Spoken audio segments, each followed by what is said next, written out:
뉴욕 월스트리트. 한 커플이 이사 중입니다. 도예를 하는 예술가 몰리와 뉴욕 월스트리트에서 금융 전문가로 일하고 있는 샘이죠. 이들은 맨해튼의 아파트에서 동거를 시작하기로 했는데요. 더할 나위 없이 행복해 보이는 둘. 하지만 몰리에겐 한 가지 불만이 있었습니다. 샘이 항상 사랑한다는 말에 동감이라고 대답한다는 것.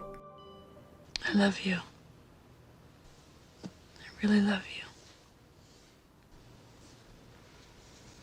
Ditto. 어느 날 샘은 급히 처리해야 할 송금을 친구이자 직장 동료인 칼에게 부탁하고 비밀번호까지 가르쳐줍니다. 그날 밤 몰리와의 데이트를 위해 급히 나가야 했기 때문이죠. 함께 연극을 보고 돌아오는 몰리와 샘. 골목길에 들어서는 순간 몰리가 샘에게 청혼을 합니다. I want to marry you, Sam. What? What? Yep. I've been thinking about it. I've been thinking about it a lot. 그런데 이때 총을 든 강도가 습격해오고 샘은 격투를 벌이다 총에 맞아 쓰러지죠.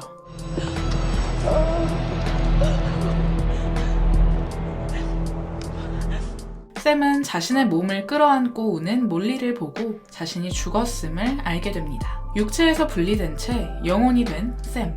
샘은 자신을 죽인 강도를 미행하는데요. 이윽고 샘은 마주하고 싶지 않은 진실을 보게 됩니다.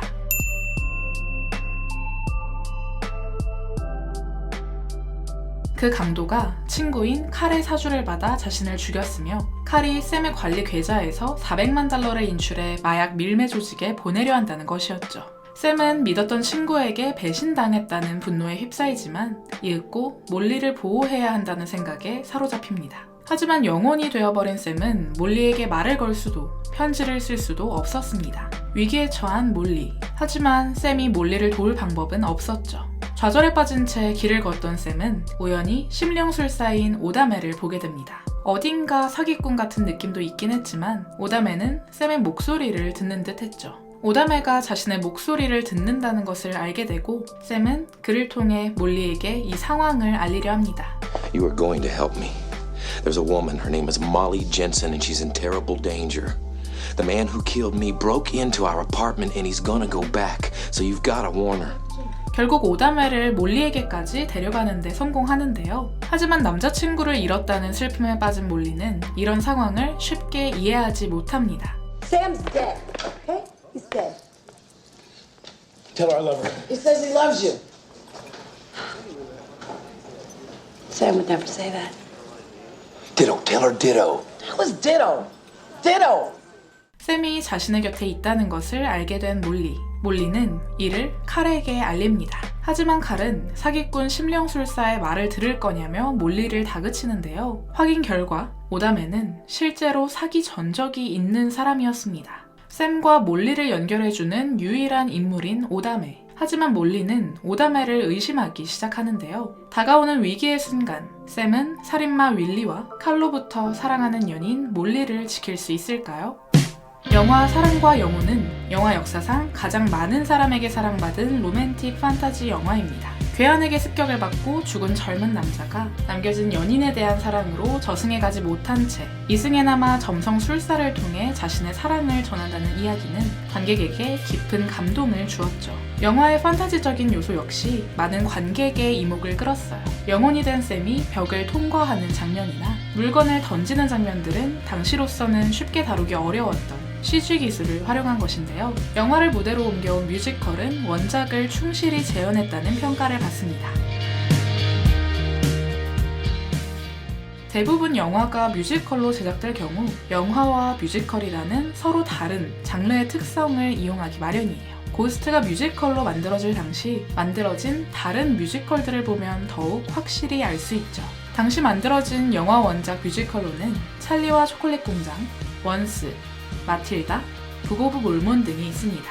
모두 영화의 스토리를 토대로 이를 공연의 특성을 살려 제작한 것이 특징인데요. 고스트는 달랐습니다. 영화에 나온 판타지적인 요소들을 모두 무대에 담았죠. 이는 다양한 기술 덕분이었어요. 조명, LED 패널, 마술 등 다양한 기술을 무대에 적용한 것이죠. 조명, 음악, 연기, 노래, 배우 모두가 한순간에 약속된 행동을 하는 것, 이를 뮤지컬에서는 큐라고 부르는데요. 판타지 효과를 위해 마술, 비디오 등 다양한 기술적 요소가 더해져 큐를 맞추는 것 자체가 굉장히 힘들었다고 해요. 실제로 고스트가 초연되었던 2011년 가장 큰 문제는 기술적 부분이었다고 해요. 하지만 작품의 판타지적인 요소를 살리기 위해 이런 기술들은 필수적이었죠. 이 기술들이 고스트를 영화처럼 느껴지게 한 1등 공신이기도 했고요. 우리가 주목할 기술은 크게 두 가지입니다. 바로 조명과 마술. 조명의 경우 죽은 샘 위트를 영혼처럼 보이게 하는데 큰 역할을 해요. 샘이 죽고 난 후 푸른색 조명이 샘을 계속 따라다니는데요. 이 푸른 조명은 샘이 살아있는 사람과는 다르다는 것을 시각적으로 보여줍니다. 그런데 이 조명엔 비밀이 하나 있어요. 사람이 조작하는 것이 아닌 기계가 조작한다는 것이죠. 샘 역을 맡은 배우의 몸에는 센서가 하나 부착되어 있습니다. 그리고 이 센서를 인식해 이동하는 오토팔로우 조명을 사용한 거예요. 이 오토팔로우 조명은 고스트 개막 당시부터 사용되었는데요. 한국에서는 처음 사용된 기술이라고 합니다. 두 번째로는 마술이에요. 영화에서 CG를 통해 표현되었던 샘 위트를 아날로그적인 무대에서 표현할 수 있는 가장 좋은 방법은 바로 마술이었죠. 샘이 문을 통과하는 장면, 지하철을 타는 장면, 친구인 칼을 겁주는 장면 등에서 마술 효과가 사용되었는데요. 문을 통과하는 장면은 세계적인 마술사 데이비드 카퍼필드도 극찬했다고 해요.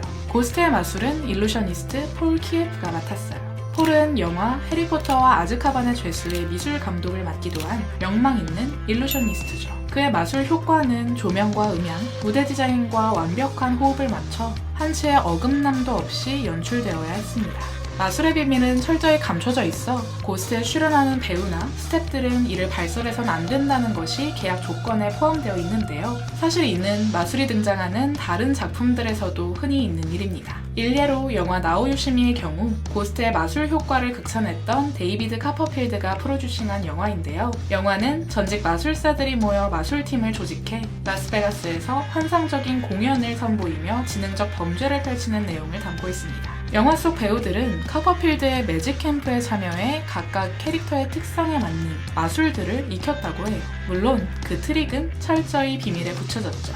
나오요시미가 개막했을 당시 CG 기술과 마술의 기술이 상호 보완되어 긍정적인 시너지 효과를 이룬 좋은 사례로 평가받았습니다. 기술이 발전함에 따라 문화의 파급력이 높아짐에 따라 새로운 문화에 대한 욕구가 증폭되는 지금, 뮤지컬과 마술의 만남 같은 다양한 장르의 융합은 큰 의의를 지니죠. 기존의 가치에 새로운 가치를 더해 새로운 장르로 탄생시키는 것. 어쩌면 이것이 예술, 그리고 문화의 힘이 아닐까요? 영화에서 출발해 많은 관객의 공감을 얻은 작품, 고스트. 판타지적 내용을 다양한 기술을 활용해 무대화한 작품은 많은 관객의 놀라움을 자아냅니다. 그리고 그 안에 담긴 사랑의 메시지는 여전히 이어지죠. 영화에서 뮤지컬로 30년간 전해지는 이야기. 고스트는 오늘날의 우리에게 또 어떤 메시지를 전해줄까요?